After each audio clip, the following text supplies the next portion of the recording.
इतने बड़े गीतकार जो इतने श्रेष्ठ गीत यहाँ पर सुना रहे। एक बम्बई के फिल्म गीतकार गीत लिख रहे 5-50 हज़ार रुपए के बदले में, एक पप्पी तू मुझको उधार दे दे, बदले में यूपी और बिहार ले ले। मैंने कहा तेरे बाप का राज है जो यूपी और बिहार दे देगा, बदले में वो बिहार का बॉस लालू प्रसाद एक पप्पी नहीं लेगा। और तो और एक पप्पी वो भी उधार, बदले में करिश्मा कपूर को यूपी और बिहार। मैंने कहा तेरे बाप का राज है जो यूपी और बिहार दे देगा, बदले में वो बिहार का बॉस लालू प्रसाद एक पप्पी नहीं लेगा। माना कि करिश्मा कपूर तू बहुत है चतुर, पर अभी तक कोई चुनाव नहीं लड़ी है, इन नेताओं के चक्कर में नहीं पड़ी है। ये लालू प्रसाद विश्व के सारे रिकॉर्ड तोड़ देगा, और जिसने पशुओं का चारा तक नहीं छोड़ा तेरा गोरा गाल छोड़ देगा। क्या ये चोली के पीछे दिल बताने वाले सुभाष गई, सावन कुमार, माधुरी दीक्षित, शायद ये सृष्टि इसलिए हरी भरी रही होगी कि माँ के आंचल से दूध नहीं अमृत बरसा होगा। और माँ तेरी गोद में खेलने के लिए इंसान क्या भगवान भी तरसा होगा। भगवान तरसता है इस भारत की धरती पे। मुंबई से निकलने वाली अश्लीलता को पता नहीं है कि इस दुनिया में नग्नता सिर्फ दो अच्छी लगती है, या तो नग्नता वो अच्छी लगे जब एक नन्हा बालक माँ की गोद में खेलता है, उस नन्हे बालक का खेलना माँ की गोद में नग्नता अच्छी लगती है, या फिर नग्नता वो अच्छी लगे जिसका तन कुंदन मन कुंदन, तप तप कर तन बना होगा कुंदन।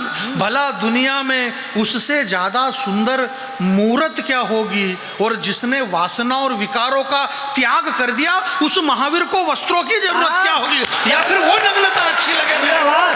वाह वाह, हम समाधान तक पहुंचते हैं, समाधान तक पहुंचते हैं और समस्या दूसरी खड़ी हो जाती है। समाधान तक पहुंचो और समस्या खड़ी। मोबाइल में देखो इतने सारे पानी पीने पे ज्ञान दे रहे, इतना ज्ञान फैला जा रहा। साहब बोले अगर आपके घुटने में चट चट की आवाज़ आती है तो भूल करके भी इस तरह से न पिए पानी। पानी पे इतना ज्ञान दिया जा रहा। बोले फिर किस तरह से पिए पानी, बोले भूल करके भी न पिए ठंडा पानी। एक केरिया बोले भूल करके भी मत पीना फ्रिज का पानी, एक केरिया बोले खड़े खड़े मत पीना, एक केरिया की सोए सोए मत पीना, कोई केरिया की लेटे लेटे मत पीना, कोई केरिया की तांबे के लोटे का पानी पीना, कोई केरिया की मिट्टी के घड़े का पानी पीना। मेरे गाँव में 80 साल का एक बुजुर्ग आदमी सिर्फ इस टेंशन में मर गया कि ओहो 80 साल की उम्र हो गई, मेरे को तो पानी पीना ही नहीं आया आज तक।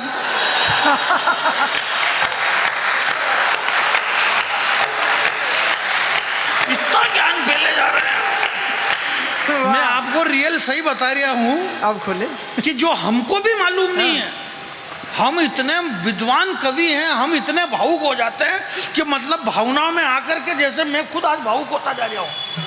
कुछ अरे कुछ भी संपत्ति नहीं पड़ रही, हो क्या रहा है, पहली बार ऐसा हो रहा है। पर मैं ये कह रहा हूँ कि कई बार ऐसा होता है। बेंगलोर के कवि सम्मेलन में मैंने कह दिया कि ये हिंदुस्तान बारूद के ढेर पे खड़ा हुआ है, 4 पुलिस वाले आ गए, बोले कवि सम्मेलन रोको पहले बारूद बताओ। मुझे को संपत्ति नहीं पड़ रही कि उसको कहना क्या है और नहीं क्या कहना। खुद को जमने के लिए कुछ भी, हमारे डॉक्टर साहब ने कहा ना कि जानी बैरागी को मैंने इंजेक्शन लगाया। अरे इंजेक्शन क्या लगा, ये तो गलती मेरी थी कि जब मेरे को दर्द हो रहा था तो मेरे को आना ही नहीं था। भाई हमारी तबीयत खराब हो जाती है, परंतु जो सामने श्रोता बैठे हुए हैं, अगर जिस दिन श्रोता कह देगा कि हमारी तबीयत खराब हो रही है, अब हमसे ताली नहीं बजे तो अपने आप 5 मिनट काटने महंगे पड़ जाएंगे। इसलिए आप बहुत महान है साहब, आपके सारे देश वाह। हिंदुस्तान के बड़े से बड़े स्टार की कोई वैल्यू नहीं है अगर सामने वाले श्रोता थोड़ी देर के लिए हाथ बांध करके बैठ जाए तो। 2 मिनट में पसीना आ जाता है भैया, 15 मिनट यहाँ पे टाइम काटना बहुत कठिन काम हो जाता है। और ऐसा ऐसा फिर विचार आते हैं लंबे लंबे, भगवान राम और कृष्ण और ऐसी ऐसी कविताएं, ऐसी ऐसी कठिन कठिन कविताएं सुनाना पड़ती है फिर कि भगवान राम खुद सुन ले तो वो खुद कहते कि ऐसा तो मेरे को भी मालूम नहीं कि ऐसा है। राधा और कृष्ण जी पे इतने खतरनाक छंद लिखे कि राधा जी को खुद को भी मालूम नहीं कि मैं ऐसी थी, भगवान कृष्ण को भी मालूम नहीं है। मेरे को ये बताओ कि क्या नरेंद्र मोदी जी ने ये कहा था कि मेरा 56 इंची सीना है यूं? पता नहीं किसने किया दिया, और अब मतलब उनको भी झेलना पड़ रहा है कि 56 इंची 56 इंची 56। उन्होंने तो कहीं नहीं था। परंतु बड़े लोग जो रहते हैं वो बड़े ही होते हैं, बड़े लोगों की भाषा बड़ी होती है। आज जो रियल में बड़े कवि हमारे विष्णु भैया, वेद भैया, ये सारे दिनेश भैया सब बड़े लोग हैं यार। अब ये जो भी बोलते हैं तो बड़ा बोलते हैं। मोदी जी ने एक बार कहा हिंदी के 8 लाख शब्द हैं, उसमें एक शब्द आया भी नया ये दिनों, देवतुल्य मतदाता। मोदी जी का मुंह से निकला देवतुल्य मतदाता, तो मतदाता भी खून का कुप्पा हो गया क्योंकि अपन देवता है। अपन देवता। अब एक बार सारे देवताओं को भोपाल में इकट्ठा करना था, तो हजारों देवता साहब चले ट्रैक्टर में भर भर के। थोड़ी देर मजे लेना, आनंद लेना आप मेरे भाई। अब आया आनंद। दिनेश भैया, न आसमान से मिला, न आसमान से मिलता है, न जमीन से मिला, आंखें फटी के फटी रह गई जब पता चला कि ये अपनी ही आस्तीन से मिला।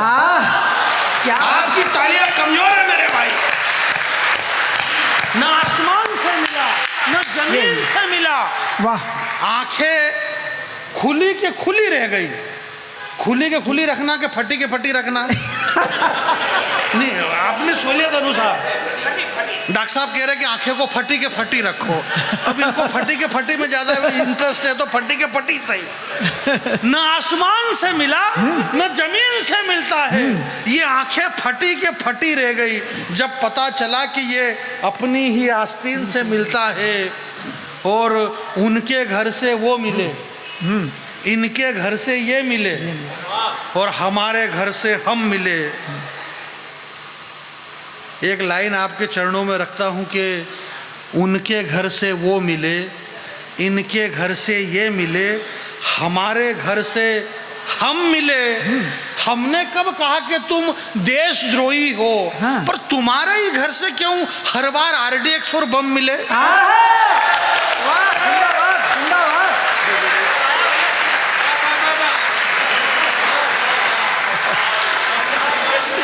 मेरा दिमाग खराब यूं नहीं हो रहा था। हाँ। मेरा दिमाग खराब ये हो रहा कि ये सारे बड़े कवि तो ठीक है, पर मेरे को अमित शुक्ला के साथ यात्रा करना यार।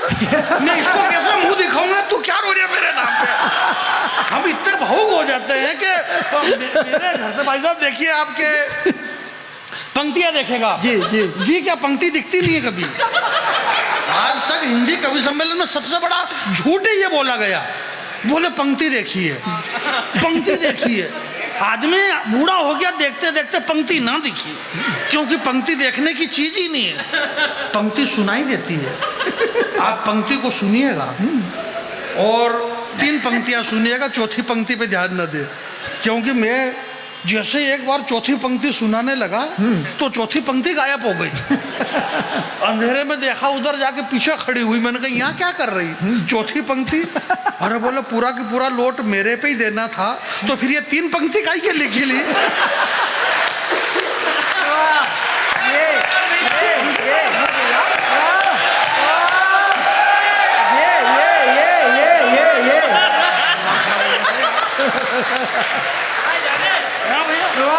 ये अरे वो कई बार क्या होता है, आप प्रेम से बताऊं, घर के लोग हैं आप, अरे निकाला क्या भैया, कई बार क्या होता है कि जब 5-10 मिनट तक माइक पे पकड़ में नहीं आता ना मामला, तो वो हाथ सरस का कवि भी फिर डायरेक्ट एक ही बात कहता है कि मेरी सबसे श्रेष्ठ रचना मैंने माँ पे कविता लिखी, वो माँ ये कमाल, और फिलोसोफर और ज्ञान की और भगवान की बातें करेगा, बड़ी बड़ी भगवान की बातें करेगा वो। तो मेरी खुद की, मतलब मेरा खुद का दिमाग खराब हो गया कि यार आखिर गलती हुई कहाँ पे। परंतु हो सकता कोई शराब लग गया हो भैया, किसी की बद्दुआएं जीवन में कभी नहीं लेना चाहिए। अभी धर्मेंद्र चले गए, फिल्म अभिनेता मर गए। बहुत सारे लोगों को कि यार कहाँ चले गए होंगे, वो मर गए। और वो नहीं मरे, इसके पहले एक बार चैनल वालों ने मार दिया। 2-3 बार में तो समझ गया कि ये मर ही गया होगा, पर एक बार ओरिजिनल मार दिया। फिर जब वो ओरिजिनल मरे तो कोटा दशहरे के, हमारे राजस्थान में कोटा में दशहरे का एक बहुत बड़ा मेला लगता है, वहाँ पे फिल्म अभिनेत्री हेमा मालिनी जी आई थी। इस बीच में क्या हुआ कि मिथुन चक्रवर्ती को दादा साहब फाल्के पुरस्कार मिला। तो हेमा मालिनी जी का दिमाग खराब हो गया कि भाई सीनियर अभिनेता धर्मेंद्र है ना, मिथुन से ज़्यादा सीनियर है, तो दादा साहब फाल्के पुरस्कार है धर्मेंद्र जी को मिलना था, पर उनको नहीं मिला। जब छानबीन की गई तो पता ये लगा डॉक्टर साहब जी। कि धर्मेंद्र के हिस्से में कुछ बद्दुआएं थी, जो कि जैसे मेरे हिस्से में आ गई थी आज। बोले क्या बद्दुआएं थी? बोले धर्मेंद्र जी ने जिंदगी भर इन कुत्तों से बद्दुआएं ले ली। कोई सी भी फिल्म हो, बोले कुत्ते तेरा खून पी जाऊंगा, कुत्ते तेरा खून पी जाऊंगा। कुत्तों ने भी उठा करके शराब दे दिया, बोले जिंदगी भर खून ही पीना पड़ेगा तुमको, मरते मर गया। पर नहीं मिला, कुछ भी नहीं मिला। मिथुन चक्रवर्ती को मिला दादा साहब फाल्के पुरस्कार अवार्ड। तो भाई मिथुन ने ऐसा क्या किया? तो इन सारे कुत्तों ने मिलके मिथुन दादा को आशीर्वाद दिया। एक केसी बोकाडिया की फिल्म थी इलाका, उसमें मिथुन दादा कहते हैं कि नागर तेरे नाम का कुत्ता पालू तेरे नाम का। उन्होंने आदमी को ये दुआएं और बद दुआओं से बहुत दूर रहना चाहिए।